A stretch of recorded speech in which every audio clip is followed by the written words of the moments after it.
Okay, we are live. Welcome to the Guitar Collection Tuesday live stream. Good morning for those of you that are tuning in from places where it is morning, and good afternoon or good night to those of you tuning in across the world. Today is an amazing day for sharing guitars with you. I mean, I have been so fortunate this past week to get so many amazing guitars in that it was actually a very difficult decision for me to figure out which three to show you here. And one of them there's a video releasing tomorrow of, and that's this Mark Usherovich over here. But the elephant in the room right now is this 1927 Simplicio that I got in this past week that I am so excited about. You better keep your hands off of it because I'm having a lot of fun with this one. But anyways, those of you that are joined in already and are watching, let me know that you're here and that you are able to see my video and hear my audio, and let me know where you're tuning in from. And then those of you that are watching later and you're catching this after work or you're on a long drive, let me always know that you can go into the timeline there along the video and select where you want to watch, because I always put timestamps after these when I'm finished streaming, so that you can skip to whatever guitar that you're looking to listen to. But if you're here for the whole thing, welcome. I'll try to keep you somewhat entertained. As always, I'll wait just a few minutes to let people join here, and I'll play a few chords.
The sound on this Simplicio is amazing. And Christopher says that headstock though, wow, yeah.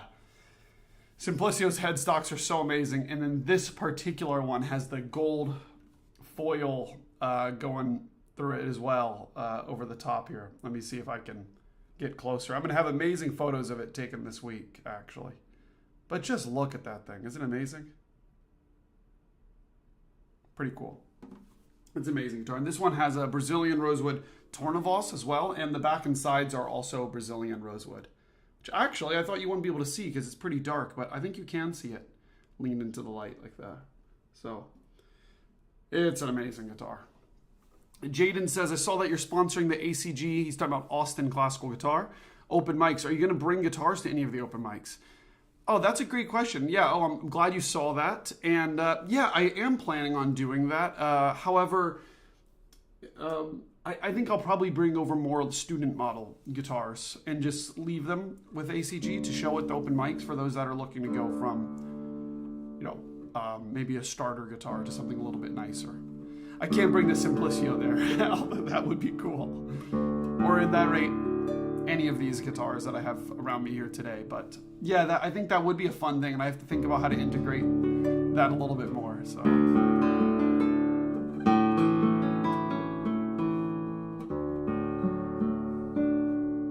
So those of you that are tuning in, let me know where you're tuning in from. Are you here in Austin, Texas, or are you in Europe? Are you in Asia, other states? I'd love to hear from you. And then in just a couple of minutes, I'll get started presenting these guitars. But if you're curious, right now I'm holding this 1927 Francisco Simplicio. That is just stunning. It's just a stunning guitar.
I'm walking on eggshells playing guitar right now because I've played so much guitar the past 2 weeks that my thumbnail just hasn't recovered. I am, my thumbnail lately has been just suffering from wearing away from playing so much with the thumb. And yeah, I gotta put on a fake nail or something, but I'm just sort of swinging at the strings, barely able to find a spot on the nail to play.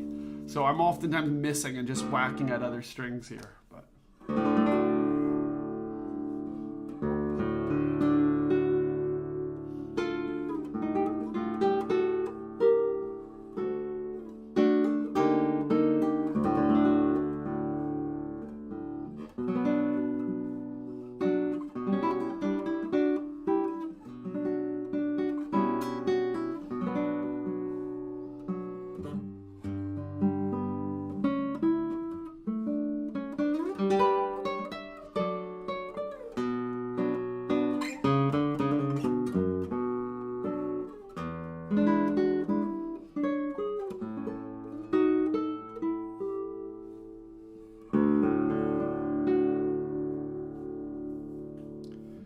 cool. Christopher says SLC area, nice. Aficionado Lure Company. Have you heard of using ping pong balls material under your fingernail? Yes, of course. I did that for years. I've done all sorts of artificial nails. I've done guitar player nails, ping pong nails, acrylic nails, stick-on nails, glue-on nails, glue dots. Trust me, I've done it all. I've dived in the deep rabbit hole of what type of ping pong balls, certain star ratings, and I even have a ping pong ball from David Russell. So, kind of funny. But yes, there's so many options for fake nails these days. Whoa, okay.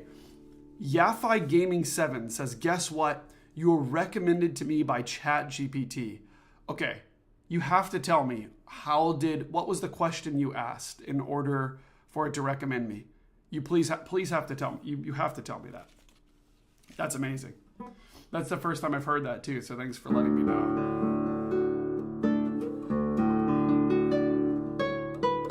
I imagine you had to type in something like, who is live streaming right now? High-end classical guitars. That would be amazing if that's literally the question you asked, or I'm very curious. Please tell me. You can't leave me hanging here. Okay, so I think we'll get started here. It's 11:10 a.m. here in Austin, Texas. Good morning, everybody. Welcome. And I'm very excited to show you the guitars that I have here today with me. And we're starting out today with this 1927 Francisco Simplicio. This guitar, for those of you that don't know so much about Francisco Simplicio, he was a cabinet maker, and he was apprenticing in the shop of Enrique Garcia, who is the most prominent, let's say, Barcelona-based guitar maker at the time. And Simplicio was apprenticing in his shop, doing smaller tasks, eventually learning to do quite literally everything that Enrique Garcia was doing. And Enrique Garcia passed away, and Francisco Simplicio had so much reverence for his former teacher or mentor that on his labels he was writing the sole disciple of Enrique Garcia, Francisco Simplicio, and still all of his labels continued to say this. In fact, his earlier labels he was using Enrique Garcia's actual label, not his own that said Francisco Simplicio at the top, but he was just signing the labels with his name. But later on, this one's 1927 here. This one has Francisco Simplicio's name and his signature, and it still says the sole disciple of Enrique Garcia. Really cool. This one, and by the way, Simplicio won all sorts of prizes. All sorts. He won a prize for his guitar making. There wasn't that many back then. And this is no surprise, because these are some of the most sought after guitars today in the world. Not only for their collectible value because of just how ornate things are on this guitar. I mean, not just the headstock, right? Take a look at that first of all. Let me let the camera focus. Not just every single one, by the way, every headstock is different. It's not like he had some sort of stamp and just went, okay, that's my headstock. This is something he hand carved. And everyone is different. In fact, so many of his rosettes are different. I have another Simplicio. I happen to have another Simplicio here. And the rosette is quite different. Of course, his own style, but take a look at the rosette here.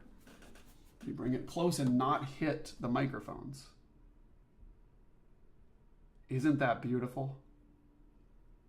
Now, on many of Simplicio's guitars, he also included a Tornavoz, which is this cylindrical, oftentimes made of metal, but in his situation, he always used wood. This is Brazilian rosewood. It's a cylindrical, it's a cylinder inside of the guitar that basically lowers the main body resonance of the guitar, and it gives it this super deep sound.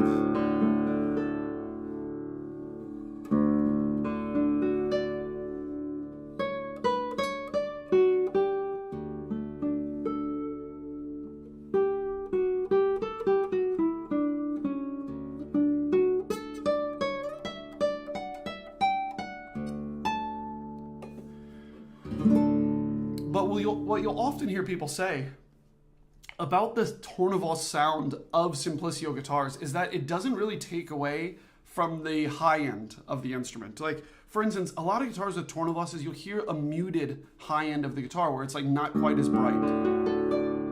But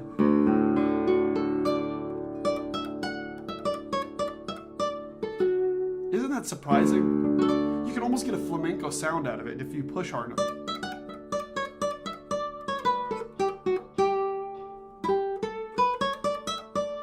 Or I could do this.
Isn't that spectacular?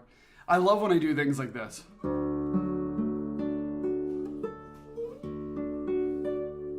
And that low sixth string, this low D here, it's waiting for me, isn't it? Like, listen how it waits for me. Like, as I build up to this D major chord up here, it waits. Listen.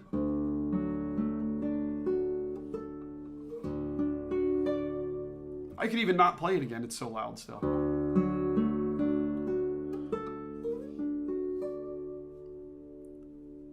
You still hear this down below, right?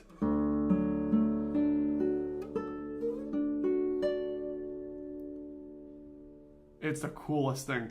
And trust me, when you play this sixth string, you feel it on this guitar. It's like, it's vibrating in a way that you've never felt before on guitars, really. It's really something. It's just so cool. Christopher says, incredible condition for a 100-year-old build. Yeah, in 2 years, we can celebrate this guitar's 100-year birthday. How crazy is that? Yeah, it's in great condition. Of course, we got a couple of repaired cracks that were actually done more than 20 years ago. And other than that, it's great. The back has a couple of repaired cracks too, but they're actually very small, only a few inches long right here. They don't span the entire back of the guitar. And yeah, it's in great condition. It's sounding so good too. And it just has the sound of a modern guitar. I mean, of a modern traditional guitar. It's not something super loud, but when I got this one, by the way, something I was very surprised by, which, by the way, when you get older guitars, nearly 100-year-old guitars, sometimes this happens with brand new guitars, which is embarrassing. But sometimes when you get guitars, and you checked everything. You made sure you got the, all the condition was the way that you expected. sometimes you forget to ask about how the guitar plays, and that's something that I didn't really know about this guitar. And when I got it in, it plays amazing. The action is like exactly my preference. In fact, it might be a little bit too low. I could make it a little bit higher with a new nut or new saddle. But it's so playable. I mean, this action is probably 2.75 millimeters at the 12th, and it's not buzzing.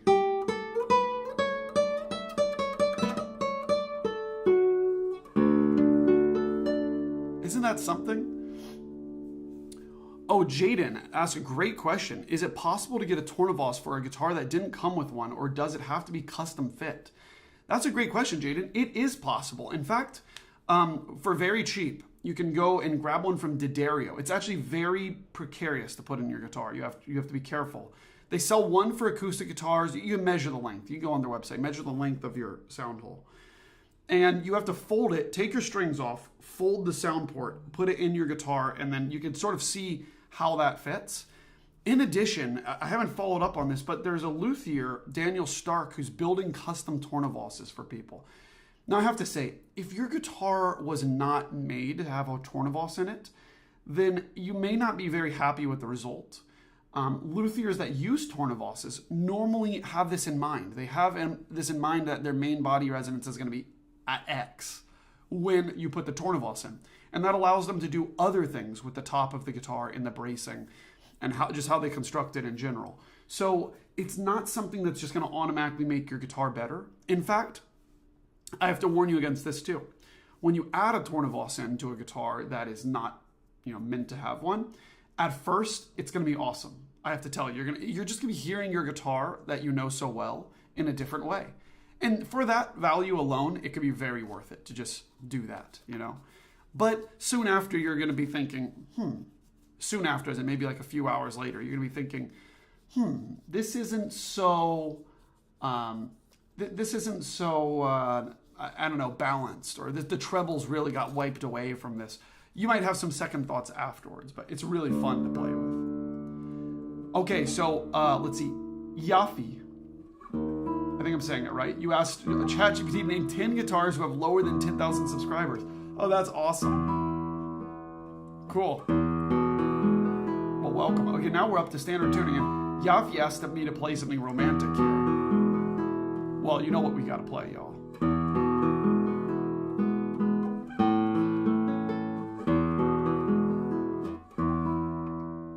How about this? Spanish Romance, B section.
How about that?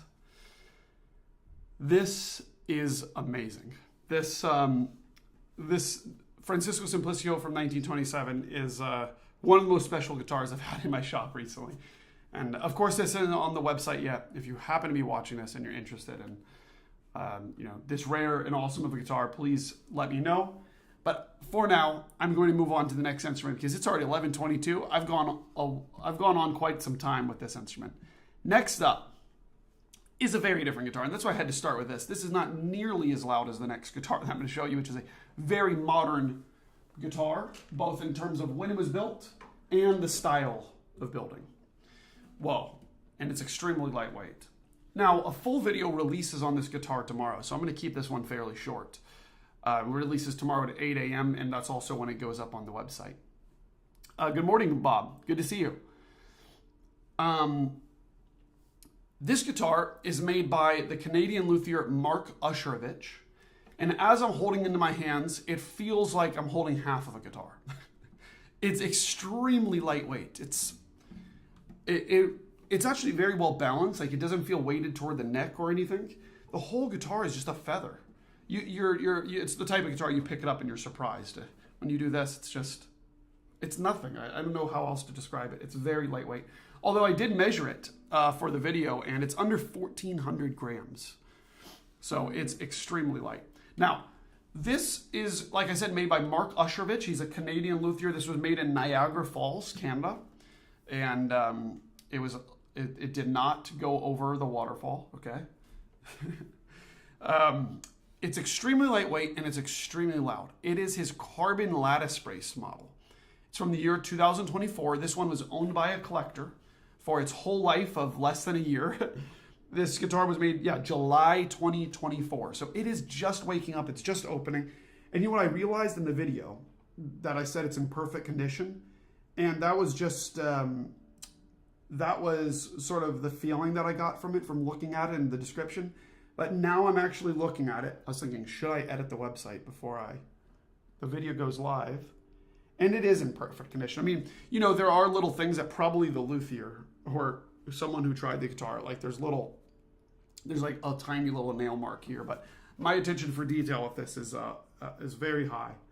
And this guitar is in mint condition. It's amazing. So first, before I even play a note for you on this guitar, look how eclectic and cool this guitar is.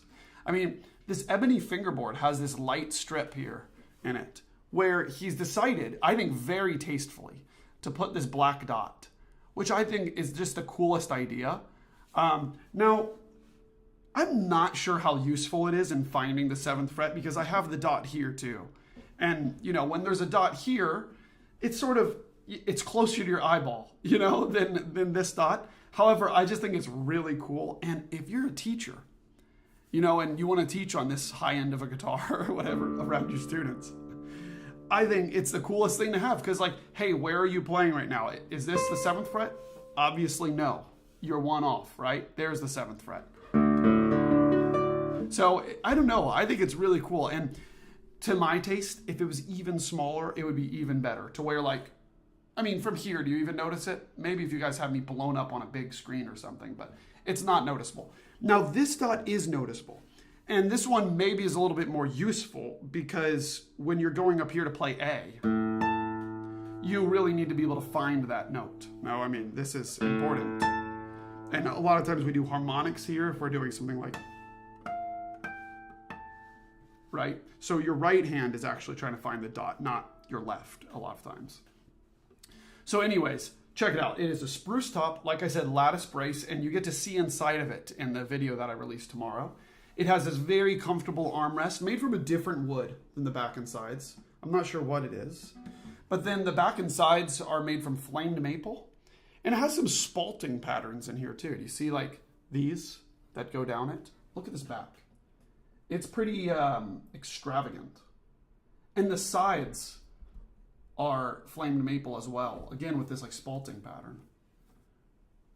The heel is very small, which is great because you can reach the high frets. And I understand this is kind of a tricky thing for a luthier to do because it's a very fragile area of the guitar. You don't want it to fall apart. But yeah, you can reach the high frets extremely easily with no raised fingerboard. Isn't that bizarre? And I think he's really accomplished something with this because, when you have a heel that is this small, you're actually able to reach the higher frets easier. So you can imagine in most guitars, the heel is much bigger. It comes out to like here, maybe, right? And I'm roughing it a little bit. That would be a huge heel if it came out to here, but it comes out further. So it locks up your thumb's ability to go further up the neck. And on this guitar, that's not the case. And while there's no raised fingerboard, it's still easy to reach the high frets. I've never found that to be a problem with guitars, reaching the higher frets. Do raised fingerboards help? Yeah, sometimes they help, especially if you're playing a lot of repertoire, super modern stuff that's like up here, your thumb's over the top, you're doing this stuff. But if you're doing stuff like Targa, you know, or you're doing this.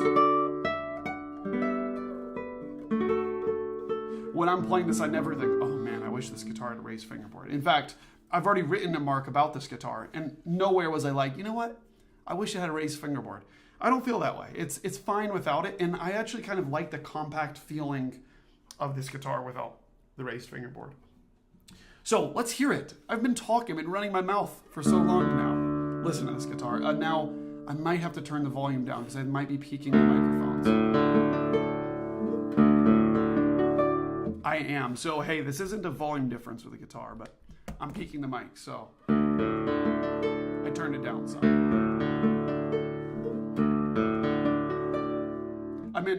Sorry, I think I stumbled on my words there.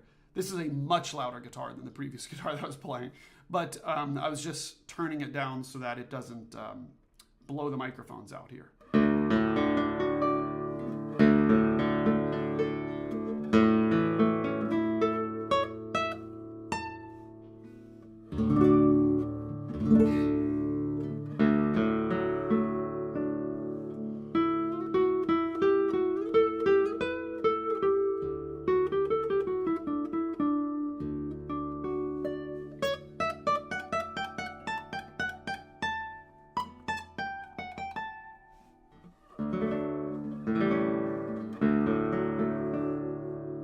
I know what I want to play on this.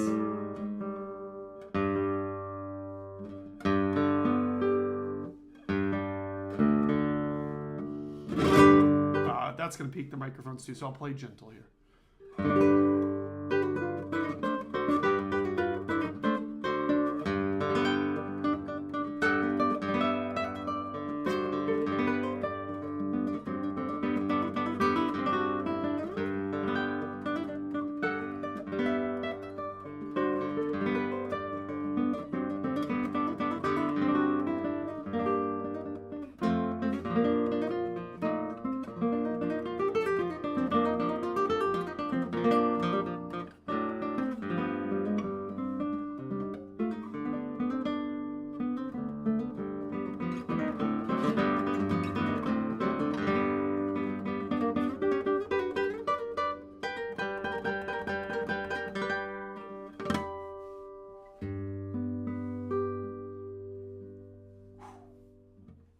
Isn't this thing a smoke show? Hi, John Jackson. Good to see you. Christopher, maple's considered sustainable wood for instruments, I think. Yes, it is. It absolutely is.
It's an incredible, incredible guitar.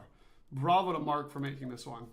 Again, this is by Mark Usherovich. It's not on the website yet. Look at this, one-handed. Like this is not, it's not a heavy guitar. It's so freakishly lightweight.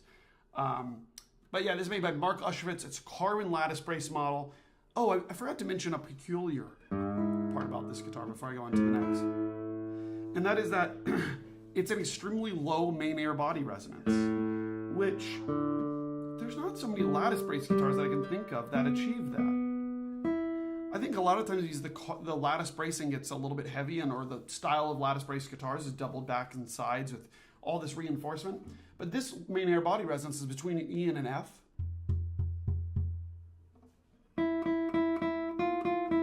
Yeah, and so I mean, you really, you feel the depth of notes a lot, and I realize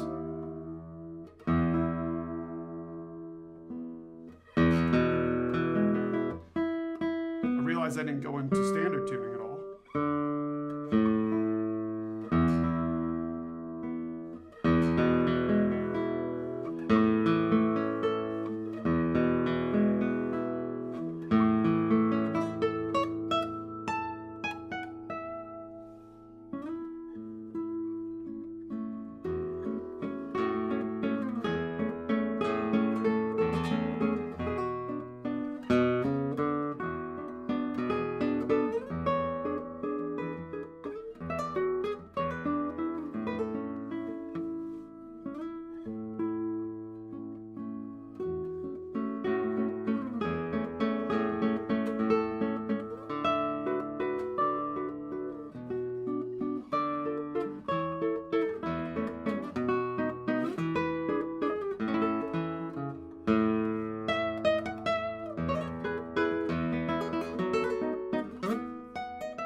Sweet.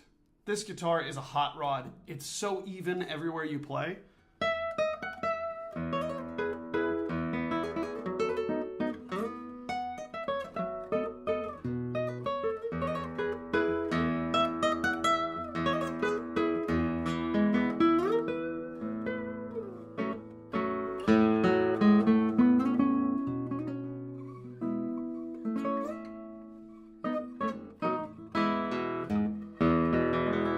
It's also just so easy to play. I'm going to set this one down for now. Otherwise, I'm going to get carried away. But yes, 2024 guitar, Mark Usherovich. It's available. It's going to be live on the website tomorrow morning with a full review video. If for some reason, sorry, just got a message. But anyways, if for some reason you're interested in it, you want me to send the video earlier to you, then I can do that. So, 1 second, I have to check something here.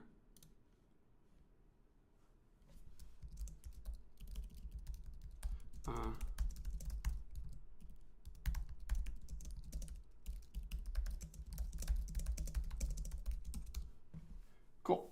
Okay. Well, next up, we have an awesome guitar by the Italian luthier Rinaldo Vacca. Now, this is my first time ever playing a Vacca guitar. You've seen these in the hands of the Yamashitas, especially Kanahi Yamashita's videos, and lots of other players these days. Now, he's a Italian luthier not doing totally traditional construction. It is a lattice brace construction, but it's not one of these super heavy lattice guitars that's aimed at just volume. It is a tone machine that is really colorful. I'm going to tune it up a little bit.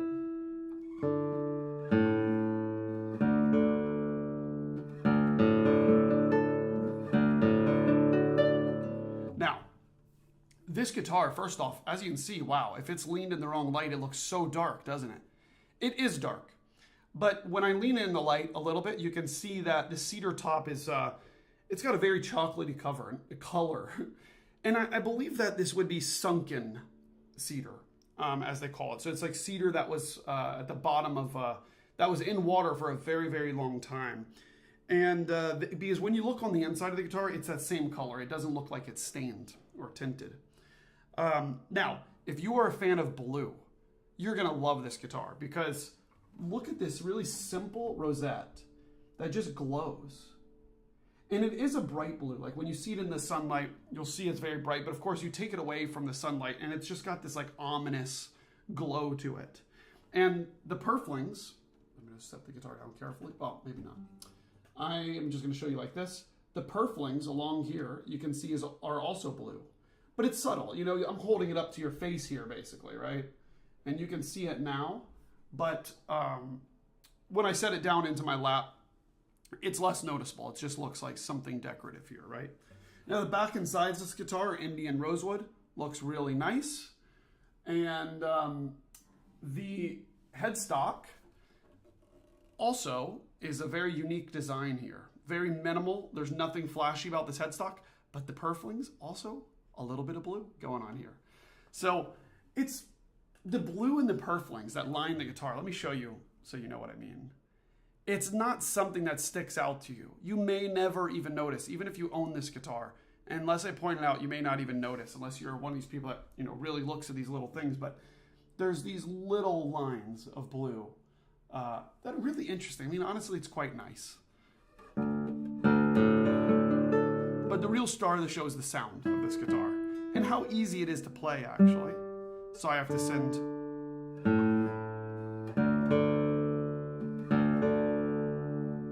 this guitar back into tune.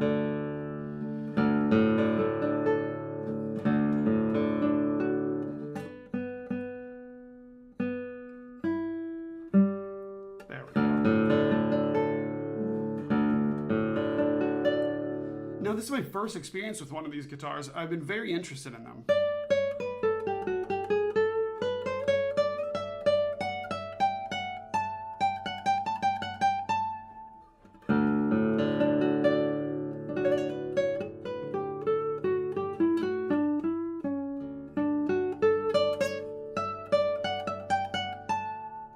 Now, these are all nylon strings. Pretty cool.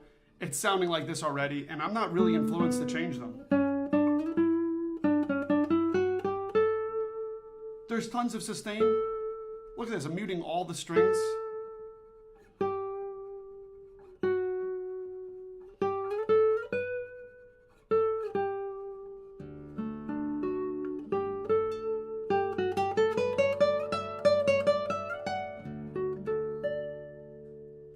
So it is a singer, and yes, someone asked Rinaldo Vacca now. Yes, Lattice. Yes, it is. It's Vacca, and it's a really surprising guitar for me because you know when you hear of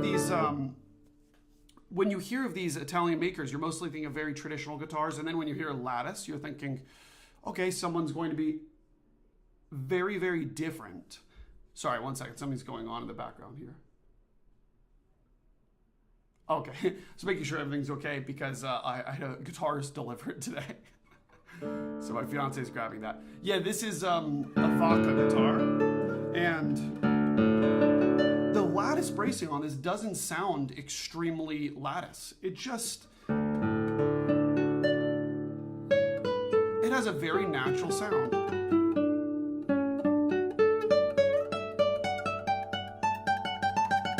And it's an all wood lattice.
beautiful? Sinking out of tune a little bit. This one's only been here for a couple of days. And it is available. No video on it yet. If you are interested in the guitar, I can send you a little bit of, well, you're hearing it right now, but I'm probably going to be recording a video on it later today, this afternoon. And I probably will change the third string to something carbon here. I'm just not that used to the nylon G. I mean, I can brighten it up.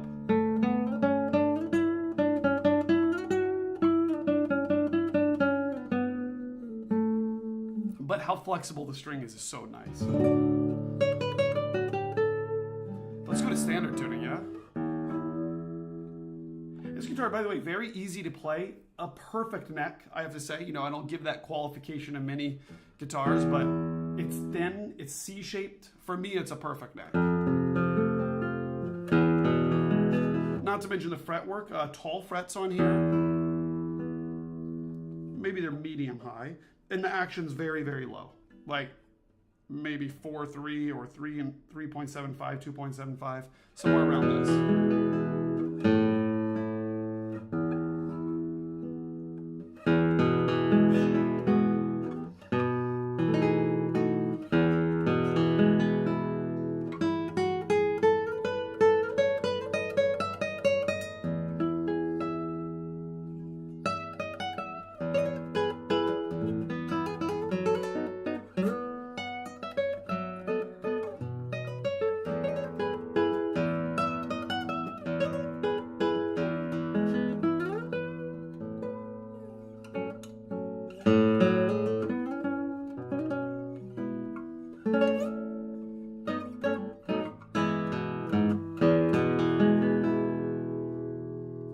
How about that? Yeah, that Easy says he likes the blue details on the rosette. Yeah, it's very, I mean, it's striking. And you don't mistake it for any other guitar either. It's very unique, beautiful, and if you love blue, man, this is such a great guitar. This one is not available on the site yet. Write to me if you are interested in it to get first dibs on it. But I'll be making a video on it today or tomorrow. And gosh, well, it's 11:45. I'm going to wrap this one up a little bit sooner than I normally do because I've got a lot of things to do today and construction is starting outside, which is quite annoying. But thank you all so much for watching, tuning in from quite just about everywhere. So really cool, as always. And check out the video releasing tomorrow on this Mark Usherovich guitar, which will be for sale starting tomorrow as well. So if you're interested in any of these, this Simplicio, I'm probably going to keep around for a little while. It's one of the best traditional guitars I've ever played. So I'm going to get to know that one for a little while before ever offering it for sale. But thanks so much for watching today, you all, and have a good rest of your week. See ya.